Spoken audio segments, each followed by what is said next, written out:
सारे खास मेहमान हमारे साथ जुड़ चुके हैं, उनसे आपका तारुफ करवा देती हूँ। हमारे साथ भारतीय जनता पार्टी के राष्ट्रीय प्रवक्ता तोहिन सिन्हा इस वक्त आपको स्क्रीन पर दिखाई दे रहे हैं। उनके ठीक बगल में आपको डिफेंस एक्सपर्ट कर्नल दानवीर दिखाई दे रहे हैं। उनके बगल में पंकज शर्मा, राजनीतिक विश्लेषक, कांग्रेस का पक्ष रखते हैं, और उनके बगल में सतीश के सिंह साहब आपको दिखाई दे रहे हैं। मैं इंतजार कर रही हूँ बांग्लादेश के वरिष्ठ पत्रकार सलाउद्दीन शोएब चौधरी का, जो अब से कुछ ही देर में हमारे साथ जुड़ने वाले हैं और इस मसले पर वो भी अपनी बात रखेंगे। Defence expert general Vishambar Dayal भी हमारे साथ अब से कुछ ही देर में जुड़ेंगे। आप सभी का बहुत बहुत स्वागत है। मैं शुरुआत तोहिन साहब आपसे कर रही हूँ इस सवाल का जवाब देते हुए। आज आपने देखा विश्व हिंदू परिषद देश भर के अलग अलग शहरों में निकला, हिंदुओं के साथ जिस तरीके का वहां पर एक के बाद एक केसेस आ रहे हैं, मतलब कई लोग कहते हैं कि मैडम ये हिंदू मुस्लिम वाला मसला नहीं, please do not look at with that चश्मा और फ्रॉम दैट चश्मा। मैं ये कहती हूं कि अगर मैं पूरा जब से बांग्लादेश बना है तब से लेकर आज तक अगर हिंदुओं की उस पॉपुलेशन का रेशियो निकालूं तो सबको समझ में आ जाएगा कि कैसे वहां पर साजिश के साथ अल्पसंख्यकों की संख्या को खत्म कर दिया जा रहा है। भारत सरकार का इस पर स्टैंड क्या है? क्लियरली मैं ये सवाल आपसे पूछना चाहती हूं।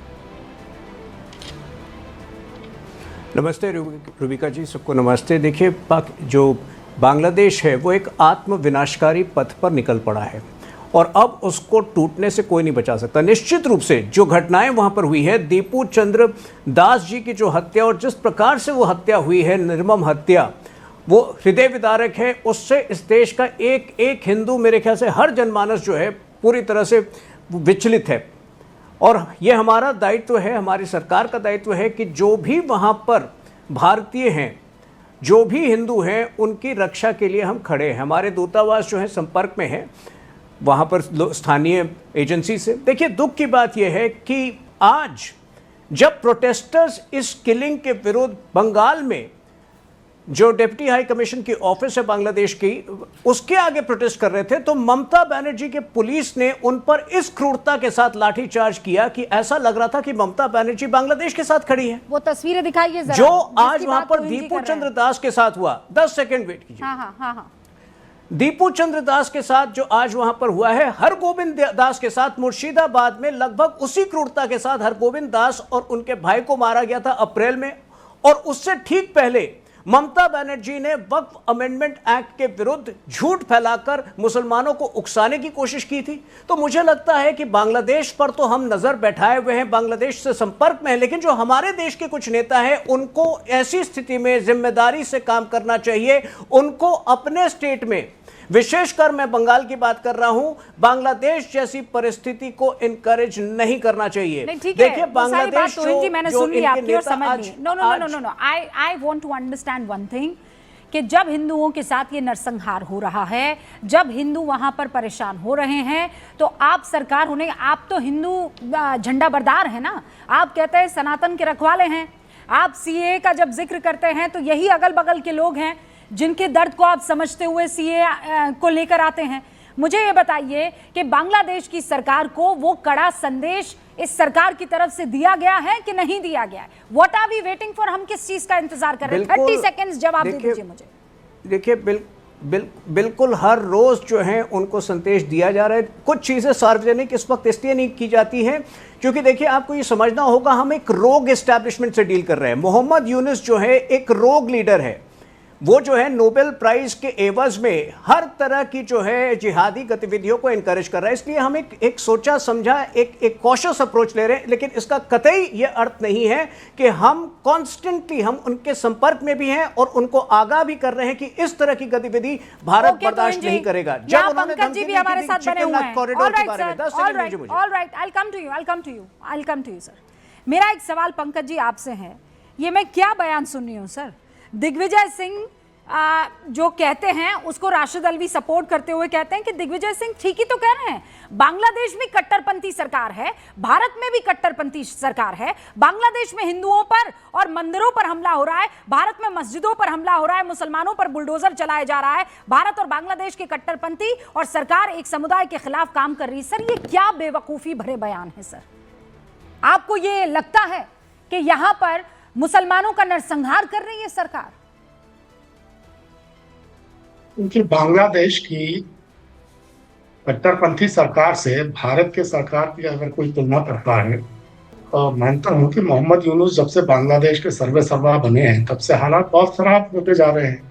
वहाँ एक नई कट्टरता को पोषित किया जा रहा है, उसको संरक्षण दिया जा रहा है, हिंदुओं पर अत्याचार हो रहे हैं। तो भारत को खामोश बैठना ही नहीं चाहिए, फौरन कार्रवाई करनी चाहिए। क्यों भारत खामोश बैठा हुआ है? अब तो नेहरू और इंदिरा जी से 20 गुना महान, यशस्वी, कीर्तिमान, पराक्रमी, ओजस्वी, ख्यातिवान महामना केंद्र में भी हैं और असम की सरकार के भी कर्णधार हैं। तो ये जो चिकन नेक को चौड़ा कर लें, भारत भूमि में उसका विलय कर लें, बांग्लादेश में हिंदुओं पर जो अत्याचार हो रहे हैं उसको रोकें, तो उन्हें कौन से नेहरू जी या इंदिरा जी आके रोक रहे हैं? करें ना इसको।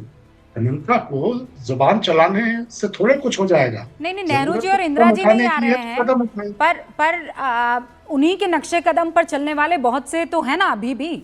भाई नेहरू जी और इंदिरा जी तो समझदारी से काम ले रहे थे, उनकी समझ जो है उसका कहीं ना कहीं हिंदुस्तान को फायदा भी हुआ है। लेकिन अभी भी आप जिस पार्टी को बेइंतहा पसंद करते हैं, ऑपरेशन सिंदूर पर सबसे ज्यादा कौन सर छाती पीटता है, मुझे ये बताइए। अगर मान लीजिए चिकन नेक के लिए कुछ किया भी जाता है तो सबसे ज्यादा तो घर में यहां पर हाय तौबा मचेगी। आप जैसे समझदार लोग कितने हैं पंकज जी, मुझे बता दीजिए ना, आपकी पसंदीदा पार्टी में, जो कहेंगे हाँ सरकार आगे बढ़े, हम उनके साथ हैं। क्यों हाय तौबा मचेगी? क्यों नहीं मचेगी? ऑपरेशन सिंदूर में नहीं मची क्या सर? एयर स्ट्राइक पर नहीं मची? ऑपरेशन सिंदूर में भी किसी ने सेना के शौर्य पर थोड़े सवाल उठाए। अरे सर, सरकार ने जिस तरह से पूरे मामले को हैंडल किया, अरे सर, उसकी बात उठी। रफाल क्या मोदी जी चला रहे थे? नहीं, अमित शाह जी चला रहे थे रफाल। कौन चला रहा? हैंडलिंग में कहीं कोई कितने रफाल गिरे हैं हम लोगों ने काम। वो अभी चौहान साहब कहते हैं कि पहले दिन हम फेल हो गए। ये काम कौन कर रहा था? सेना कर रही थी कि मोदी और अमित शाह की जोड़ी कर रही थी? सेना कर रही थी ना, तो बेसिकली आप सेना पर ही सवाल उठा रहे थे ना प्रभु। कोई सेना पर सवाल नहीं उठा रहा था। सरकार ने उस पूरे मामले को जिस तरह से हैंडल किया उस पर सवाल थे। 11 साल में नरेंद्र भाई मोदी की सरकार ने चिकन नेक का मसला सुलझाने के लिए कुछ किया हो तो बताएं ना। इस मसले पे बांग्लादेश के साथ कभी कोई द्विपक्षीय बातचीत की हो तो बताएं। यूनुस की अंतरिम सरकार आने के बाद तो चलिए संबंध तनावपूर्ण हो गए, मगर उसके पहले क्या किया? जब चीजें ठीक चल रही होती है तब क्या आपको ये सब करना जरूरी? तब आप दुश्मनों की तरह थोड़ी बिहेव करते, तब तो आप दोस्ती का हाथ बढ़ाते हैं।